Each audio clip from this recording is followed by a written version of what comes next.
Olá pessoal, saudações tricolores. Uma derrota esperada, né? Só que isso a gente esperava porque a gente não tinha visto o jogo ainda.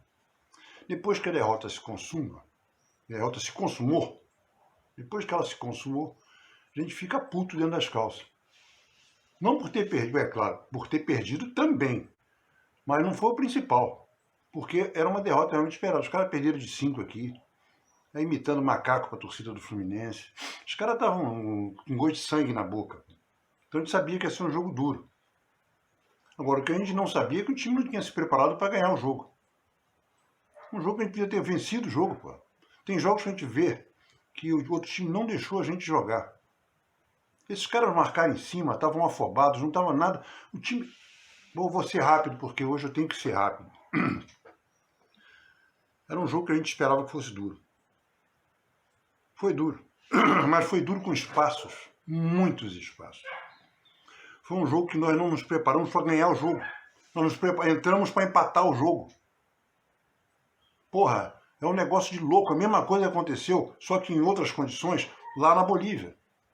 Na Bolívia nós entramos com um time reserva para empatar o jogo. Perdemos. E não fizemos nada, demos 3 chutes para gol. 3 chutes para gol. Os caras perderam um caminhão de gols. Foi 1-0, o Fábio salvou a gente. E os caras tinham completamente fora de alvo do que eles chutavam. Acho que eles chutavam dentro do gol, o Fábio pegou.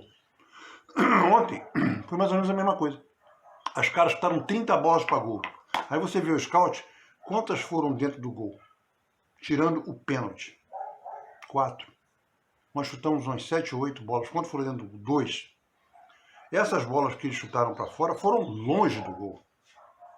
Aquela que o goleiro nem faz golpe de vista, ele fica... Tanto que, se a gente ver o primeiro tempo de jogo, os caras vieram para cima marcando como nós esperávamos que eles viessem, e a gente não tinha uma proposta de contra-ataque. O time, o River Plate veio para cima na base do abafa, não teve uma jogada do River Plate trabalhada, não teve uma jogada trabalhada. Era só aquele número 11, centrando, De La Cruz, centrando, e os caras tentando fazer aquele altão, não ganhava uma na cabeça, quando ganhava era uma cabeçada de coco, em vez de ser de testa. Tanto que os caras tiveram aquele gol anulado, que foi impedimento. Depois disso, a única chance real de gol que eles tiveram foi realmente uma cabeçada daquele grandão, que o Fábio tirou, depois o Nino veio e aproveitou e tirou em cima da linha. Mais nada, porra. Mais nada. Eu adoro ver, porque pra mim o jogo fica ruim quando você vê o goleiro ser a maior figura em campo. Quantas defesas o Fábio fez no primeiro tempo? Uma que ele espalmou reto assim, a bola fez uma curva, mas ele espalmou, não precisou nem pular, ele pulou pra cima. E aquela defesa. E os caras lá? Teve aquela bola, chute, se não me engano, foi do André, que o goleiro se esticou e espalmou para fora. Não foi uma defesa difícil, mas ele teve que pular. A outra, ele pulou, foi um chute do Lima que passou raspando na trave. A outra foi que o Arias pegou uma bola que sobrou, entrou sozinho e deu um bico para fora de esquerda. Quantas chances os caras tiveram de fazer esse lance do Arias? Nenhuma. A gente tinha espaço para jogar. E o time não se preparou para ganhar o jogo, para jogar no contra-ataque. E quando chegou nos últimos 8 minutos do primeiro tempo, o time começou a marcar o Cano na meia-lua, a outra linha de 4, 5, atrás do Cano na risca da grande área e o resto dentro da grande área.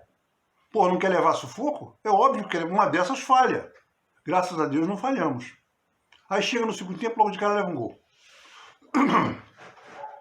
Aí, do nada, o Fluminense começa a atacar. E quando começou a atacar, os caras ficaram meio nervosos, porra. E o Fluminense teve a chance de empatar. Se tivesse um pouco mais de vontade, fosse um pouco mais treinado para ganhar o jogo, teria vencido, teria empatado e vencido o jogo. Aí, para mim, desmistificou uma coisa. O Boca Juniors não é nada disso. O Boca Juniors que jogava na época do Gallardo, hoje é uma porcaria. É um time que você... Quem é famoso ali? Ninguém. E qual o esquema de jogo deles? Não tem, a bola não abafa. Tanto é que eles empataram com o Sport Cristal, que ontem venceu. Na altitude, o Strongest deu uma virada em cima do The Strongest, com -1. Ele teve um cara expulso aos 30 minutos do primeiro tempo. Foi 10 contra 11 na altitude. Os caras estavam possuídos, viraram o jogo. E transformaram a galinha mais morta do mundo num galo. Que é o jogo do Fluminense com o Sport de Cristal aqui.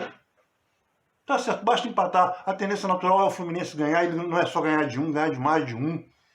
Mas transformou um jogo mole num jogo que vai ter que ter muita atenção. Porque numa bola vadia, os caras fazem 1-0 e adeus. Isso me lembra muito, falei isso ontem no pós-jogo do Panorama Tricolor Cantinho do Laranjal. 1971, quando a Libertadores era completamente diferente. Aliás, a Libertadores ninguém te dava valor. O Fluminense tinha sido campeão em 70, entrou Fluminense e Palmeiras.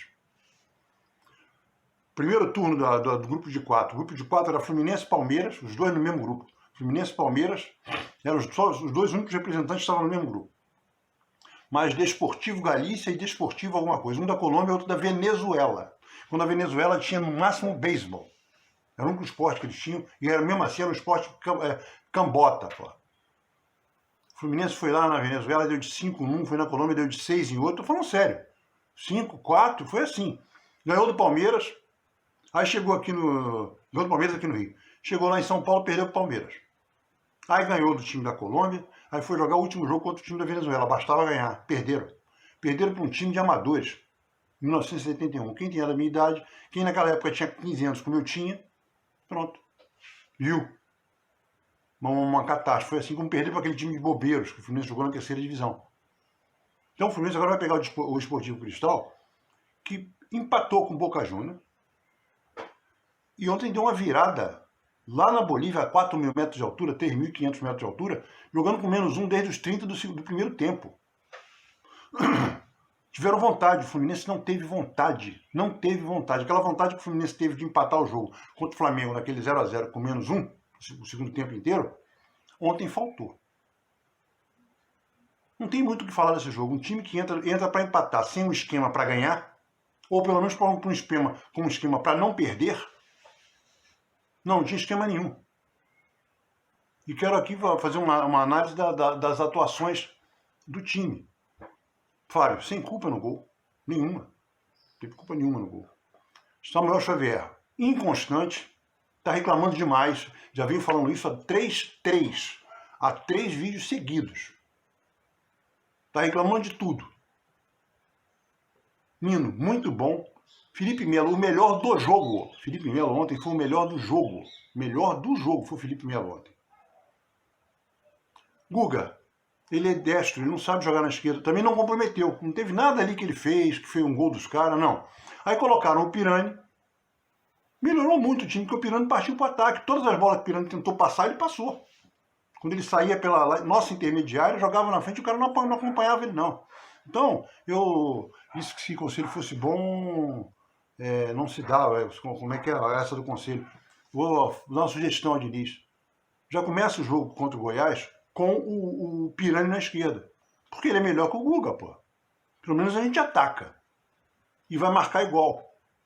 André, péssimo. Péssimo. O André, eu falo isso desde o ano passado. Quem me acompanha sabe. André é nervosinho.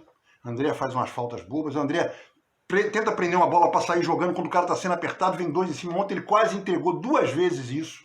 Porra, toca a bola pro lado, toca a bola para trás, o cara dá um bico para frente. E fez um pênalti ridículo. O pior não é isso. Tá no Twitter, uma pena que eu não posso. O Twitter, eu tô gravando com o meu celular, não dá para mostrar. O Twitter. Eu falei exatamente isso aos 45 minutos de jogo. O Fluminense precisando fazer um gol. Os caras lá atrás, a gente dando espaço, né? Porque o Diniz começa a fazer aquelas substituições que é para fortalecer o contra-ataque dos caras. Aí tira o Samuel Xavier. Dessa vez ele não colocou o André de quarto zagueiro, porque não podia colocar, ele ia tirar o melhor jogador em campo para botar o André de quarto zagueiro. E o André é mal. Então, pô, eu falei assim, a coisa do Fluminense é que a gente está por um gol para desclassificar o River e ganhar. O Strongest ainda não estava jogando, mas estava 0-0, 1-0, um negócio desse. Aí eu falei, tá coisa. Nessas horas a gente leva um gol bobo, batata. O André me faz o pênalti mais escroto do mundo. Tinha nada que fazer, um pênalti, se bobear, ainda vai reclamar que não fez, quando fez, porra. Então o André é péssimo. Ganso, ainda não chegou lá no estádio Monumental de Mães. Jogando nada. O Fluminense depende fundamentalmente do Ganso. E tem que ter um substituto pro Ganso. Arias jogou o que deu para jogar. Não se escondeu do jogo, procurou buscar o jogo. Perdeu aquela bola que ele normalmente não costuma errar, aquele chute que ele errou na esquerda, lá no alto. Cano, sumidão. Ontem teve uma bola no segundo tempo, que eu vi aquilo ali, para mim aquilo ali mostrou falta de confiança do Cano. Foi uma bola que veio para ele, ele tentou ajeitar, não sei para quem no meio, não sei se era para o Lelê, e o cara cortou. Então o Ganso está realmente sem confiança. Está na hora de sacar o Ganso. Dar um descanso para ele. Ou então, depois desse jogo do Goiás, porque essa data FIFA vai ser providencial para o Fluminense. Primeiro que vão ser 10 dias sem jogos e dá para recuperar quem está machucado. Com certeza o Keno já volta. Com certeza o Marcelo vai estar melhor e o Alexander bem melhor. E Lelê, perdido, porque é o tal negócio. O Fluminense não tem esquema quando eles entram. Não tem esquema. O Lelê tem que ser um cara rápido pelo meio, pela ponta. É porque ele é rápido. O John Kennedy entrou no final do jogo, também não fez nada, porque não dava para fazer. Foram as únicas 3 substituições. E o Fluminense sem padrão, sem um esquema para ganhar o jogo. Porque era jogo para ganhar. A gente perdemos para o Flamengo semana passada. Eu falei, você tá triste, tá puto? Não, tô triste. O Fluminense não teve vontade de ganhar o jogo. Hoje eu tô puto dentro das calças. Porque era um jogo que, apesar de toda aquela pressão que disseram que ia ter, que não teve pressão nenhuma. Os caras vieram para cima, desordenados. E o Fluminense recuando, principalmente os 8 minutos do primeiro tempo, foi de um ridículo sem tamanho. Parecia um time boliviano, parecia aquele time que jogou com amadores, que a gente ganhou de 10-1 ano passado. Todo mundo recuou lá atrás, chutando para onde dava. Lamentável. O Diniz tem que rever muitas coisas. Dele. Não é possível que você vá para um jogo sabendo o que vai acontecer e não tenha um plano de jogo. E outra coisa, tem que começar a mesclar a garotada. Vou encher o saco. O Edinho tem que entrar nesse time. O Edinho era o número 10 do Bangu, pode substituir o Ganso. Tá falando demais, não tô falando demais. A gente só vai saber se pode ou não se ele jogar. O que não pode é, cadê o que tá fazendo o Giovani no banco? Porra.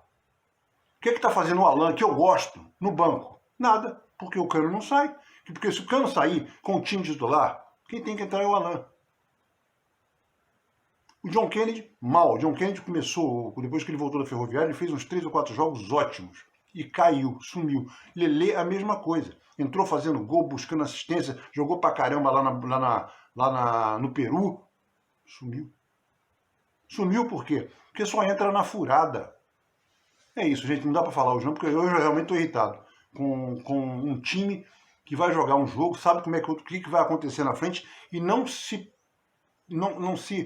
planeja para jogar, igualar o jogo, ganhar, porque nós tínhamos todas as condições de vencer esse jogo. O time do River Plate pode não sair, e nós também podemos sair dessa merda. Onde é que está aquele time, melhor time da Libertadores, que essa imprensa de sites independentes também é foda, fazendo essas estatísticas que não levam a porra nenhuma, tem que encher linguiça, aí bota aquelas estatísticas, hoje é o 100º jogo, hoje é o gol de bunda que ele nunca tinha feito, hoje o Fluminense faz... Porra, o negócio é falar depois do jogo, porra. Isso dá também, como eu sou supersticioso, isso dá uma urucubaca, essa porra, de falar, vamos jogar com o Flamengo, já ganhamos 20, vamos ganhar 21, não vamos ganhar 21. Todo jogo, cada jogo tem uma história, porra. Agora temos um jogo difícil, só que vai ser no dia 26, 27 de junho. Dá para preparar, daí de repente vai voltar com um time bem mais forte no Maracanã. É para não deixar os caras respirarem com cuidado, para não tomar um gol bobo, como foi aquele jogo do CSA que nós fomos roubados. Foi aquele jogo do CSA que o goleiro dele fez 35 defesas e eles deram um ataque e ganharam o jogo. Um ataque. E logo depois o juiz não dá um pênalti claro no Ganso. Isso pode acontecer, é só a gente se lembrar do Baldassi. Falou, gente. Saudações tricolores, até depois do jogo do Goiás.